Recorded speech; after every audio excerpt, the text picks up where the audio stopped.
Today we are having the interview with the great practitioner, researcher, and a very wonderful man. His name is Nik Obоленски. He is one of the speakers of our IPMA World Congress that is taking place in St. Petersburg in 2021 in September. We hope that it could be the meeting with Nik face-to-face. If not available, we can do it online. So anyway, I am very happy to introduce you. And maybe, Nik, you can say something about yourself. Yeah, sure. Hello, Elena, and hello, everybody. So my name is Nik Obоленски. My background, very briefly, my first career, I was a soldier and in the British Army for 12 years. And that's where I learned about some of the things that I'm going to be sharing with you in this interview, applying complexity science to a VUCA environment. I was then a FTSE 100 director in charge of a large turnaround with line responsibility for 12,000 people, change responsibility for 50,000 people, applying some of the techniques of the science, complexity science and complex adaptive leadership. It was while I was a professor at a business school, I was nagged by my MBA students as well as my dean to write up all my research, which I did and published it under the title Complex Adaptive Leadership. We formed a company under this name, as well as a company under the Agile Plus leadership name.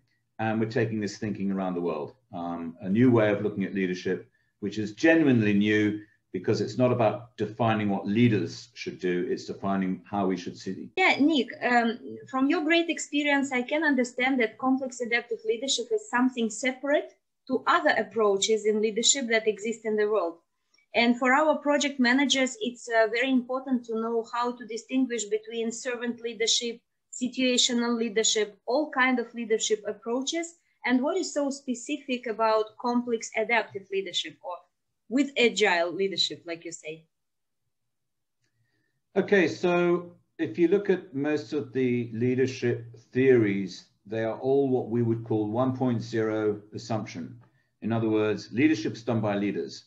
And if you look at all of the, servant leadership, agile leadership, digital leadership, quiet leadership, empowering leadership, transformation leadership, all of them seem to be defining what a leader should be doing. Yeah. And this thinking, is not new. It goes, in modern times, it's back in 1850 that Thomas Carlyle started defining what a leader should look like. And all we've done since then is we've just redefined it. We've just redefined what a great leader should be. Now, I'm not saying there's anything wrong with that. And the problem, though, is that because the times are changing so fast, we're always redefining leadership or redefining what a leader should be.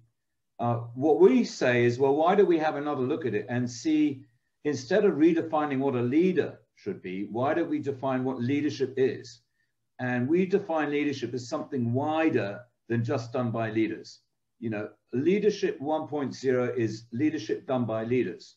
Yeah. The reality is that the world is becoming more interconnected and we need to connect sideways, which we call leadership 2.0. We need also to lead upwards and be led by the people we lead. So that's leadership 3.0, leading upwards and being led by people below us. And that's much more dynamic and much more complex. In order to understand how that works, you need to understand how complexity science works. Once you understand how complexity works, you can then get to grips with more complex ways of looking at things. As the world becomes more complex, we need to start understanding complexity, not seeing it as a problem. So complex adaptive leadership embraces paradox, it embraces uncertainty, it embraces complexity, and enables organizations and teams to get better results faster for less effort. So you mean that in leadership 4.0, all styles and all the approaches to leadership can be combined together and bring more value to the project teams or to the leaders? Yeah, listen, leadership 4.0 is leadership 1, 2, and 3 put together. So your project managers are probably practicing leadership 1.0, which is I'm leading a project, I lead, the project follows, the people follow, people report to me. Sure. In that journey, you can study an awful lot about all the different ways of doing 1.0. And there are lots of different approaches. And then you would be forgiven for getting confused, saying, well, should I do servant leadership? Should I do transformation leadership? Should I do directive leadership? What we're saying is actually, if you step back, it's a lot simpler. It doesn't have to be so difficult. If leaders did a hell of a lot less today, they would get a lot more done. What does that mean? That means if you can enable your team, your project to be as self-organizing as possible, you don't have to do all that 1.0 stuff. A lot of people ask me, how do I motivate my people? Well, the answer is you're probably demotivating them, so stop demotivating them. So simple. Yeah, it's pretty simple. And I'll tell you what, there's nothing worse than being motivated by a leader when you're already motivated. Okay. So you're saying that you've got a very big experience. You made some researches in this area, and could you share with us if you are doing some research at the moment, and what is it?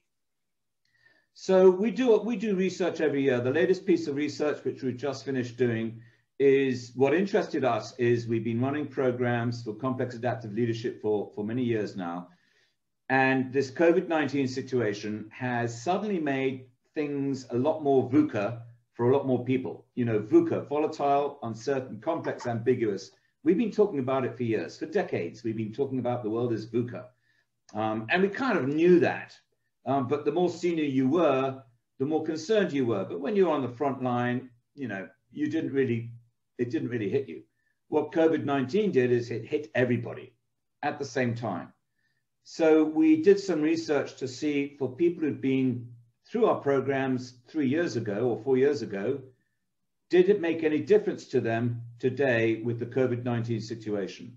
Because we were interested to see if what we talk, A, did it stick, and B, did it help in a real VUCA environment, which was suddenly much more widespread. And the answer we got back, we had about 110 replies from executives around the world. 96% said it was either extremely useful or very useful. So it's very, very interesting. So the top managers and the project managers, middle managers who participated in your program, they were a lot more successful and a lot more prepared for this really VUCA pandemic time. That's what the report is showing. And if you like, I can show you, if you can allow me to share my screen, I can show you that research on the screen. Do you want me to do that? Yes, please. That sounds great. Yep. So basically, the Cal Agility system is a system of organizational leadership. So we see leadership much wider as something done by leaders. We see it as a system, a dynamic system which embraces everybody in the organization. So in other words, it's like leadership for all. Followers learn to lead, leaders learn to follow. It's much more dynamic, and it's a system based on, you know, various things. We've been defining this now for for over a decade. And the research we did, I'll just pull that up now, basically asked the question, you know, did this stuff help in the COVID-19 situation? So has CAL, a complex adaptive leadership approach, help you deal with COVID-19 uncertainties? So the response was, well, 96% responded. 70% said extremely useful, and 26% said very useful. And this was 2 to 3 years after they'd done the program. We then asked, well, okay, so why? I mean, what did it do? What benefits did you see? And the top sort of 5 benefits, I think it was around just over 65% said their teams had much better engagement. So this way of leading is not about motivating people. It's not about inspiring people. It's not about doing all this 1.0 stuff. It's about putting in place self-organization where people can lead themselves and giving them the freedom to do that. And when you do that, they become inspired, they become motivated, and it's a lot less work for you having to do all this motivational stuff. They also got better results, faster results, less stress. We then asked a few questions like, well, can you give us some more details? Specifically, how did this help? And here's the sort of list, about 8 or 9 typical responses that we got. We got hundreds of responses. We just pulled 8 or 9 of the common ones. And the first one is interesting because it says it's irrelevant as if there's lockdown or not. And what that means is good leadership is good leadership. It's about dealing with uncertainty with less stress. And it's about having a team much more engaged. And the last quotation, which I really like, was, I'm wondering if the workshop 2 years ago was a premonition of COVID-19. It wasn't. All it was saying, how do you lead, or how do you be a leader, or what do you see leadership as in a dynamic environment? What's interesting is we then asked, on top of that, okay, so what are the other people doing? If this is what you're doing, you know, what are the other people doing around you? So the other question was, well, okay, how much better are you coping compared to people around you? And we got 75% said either better, 25% said much better, and I think 50% said better. So we then asked, well, what are they doing that you're not doing? And this is where the real problem began, or this is where the real problems are. When things get more dynamic and complex, if you don't understand complexity, what you tend to do is you try and stay on top of everything. You get more stressed, you get stressed out, you try and control everything, you try and get certainty in an uncertain, complex environment, which is a waste of time, and you get suboptimal results. So I guess what complex adaptive leadership offers people, project managers as well, is on top of the deterministic project management techniques, you know, on top of the leadership 1.0 stuff that you've read about and you are implementing as a leader, what we do is we extend your horizon and we give a much wider view of leadership within complex environments. If you can understand that, it means that you can do a lot better, get better results faster for less effort.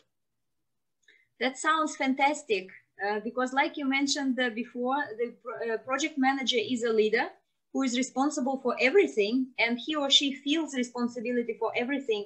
That's why they are sometimes overloaded very, very much. Sometimes they control everything or try to control everything and then stressed out or burned out. This is how it works in our project management world. Sounds fantastic. So what could be your recommendation how to start changing the style of leadership?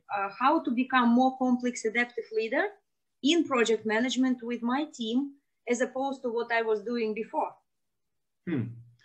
Well, this isn't an aha stuff, you know. Yeah, we need aha. We need it. We need it. I wish I could give a magic bullet so you could just, or a pill that you could, if I could put this into a pill, I would sell it as a pill. You just take the pill and then you can start doing it.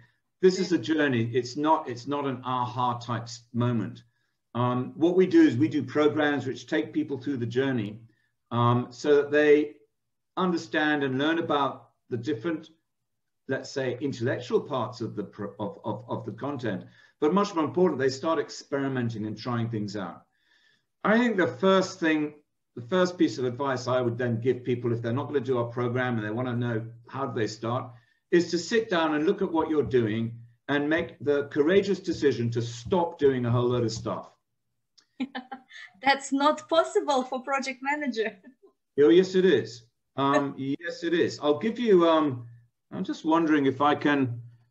So you mean like prioritizing the things that you are doing in real life and then stop doing what you don't consider important, or priority number 1, 2, 3? Now this is different to prioritization. Prioritization is you write down all the things you have to do. Yep. Yes. You order them in terms of when you're going to do them. Yes. And you start doing them, right? Right, exactly. We go one step beyond that. We just say, write down the things you're not going to do. Ah, okay. So it's don't do them. Don't do them. I'm just wondering if it would be worthwhile me playing a video of a project leader who went through our program and him explaining what it meant to him. Would it be worthwhile doing that? Yeah, let's do it. It's just a short video and we can use it as an example. It's good. Okay.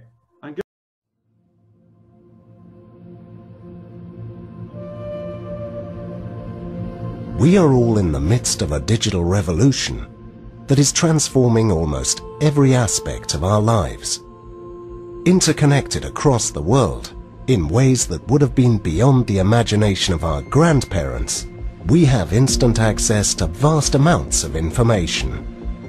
These digital technologies are enabling an explosion in innovation and entrepreneurial activity that is historically unprecedented.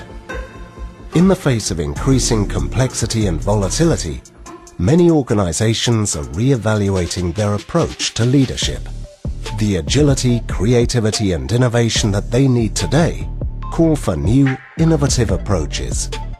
Complex, adaptive leadership, a new award-winning model of leadership that has its roots in complexity science, is now helping many organizations address these critical challenges. When I first got involved with it, I was deep into major programs, major projects, running around all over the place, sort of sacrificing my own personal health and family to try and meet the next objective, and jumping on a plane, going to meetings, working all the hours, etc., thinking that the only way to overcome more challenges and complexity was by working harder. And what CAL, or Complex Adaptive Leadership, taught me over a period of time, it wasn't an aha moment, but over a period of time, was there's more to it than that. It's about understanding what you can control and what you can't control. And whereas before I was caught up in a world where I needed to start doing more things to overcome challenges, the reality is you need to stop doing things to allow emergence to take place, and then you can start doing new things to replace or fill the gaps that you've created by stopping.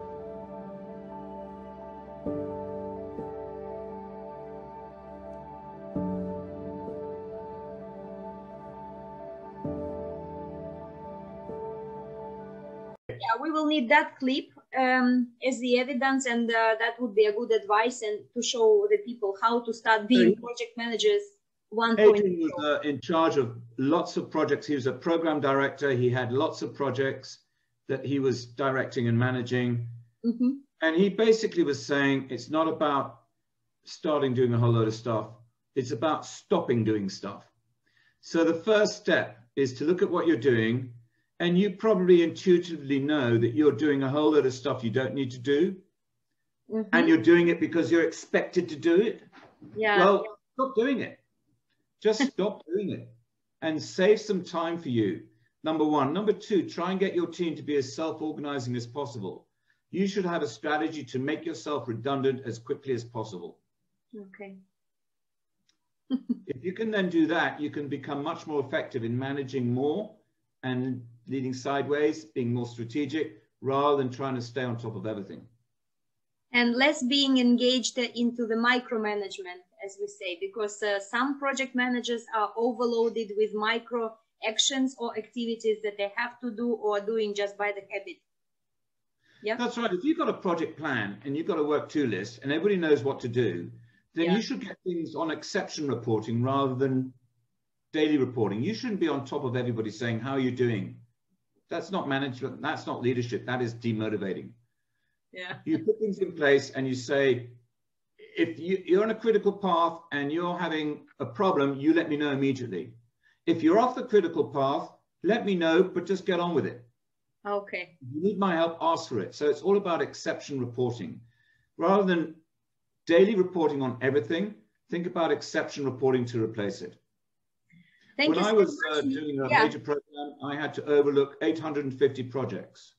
So I was responsible for implementing 850 projects across 50,000 people in 800 sites around the country. We had exception reporting. We had very simple traffic light reporting. Red, problem on the critical path. Amber, problem off the critical path. Green, everything is fine. Mm-hmm. If things turned red and they needed our help, they would get in touch. But if they were red for 2 weeks, we would get in touch saying, hey, what the hell are you doing? You've got a problem on the critical path for 2 weeks. You should have turned that red into amber. What's going on? Mm-hmm. So it's all about putting things in place so you don't have to do all of the trying to stay on top of everything.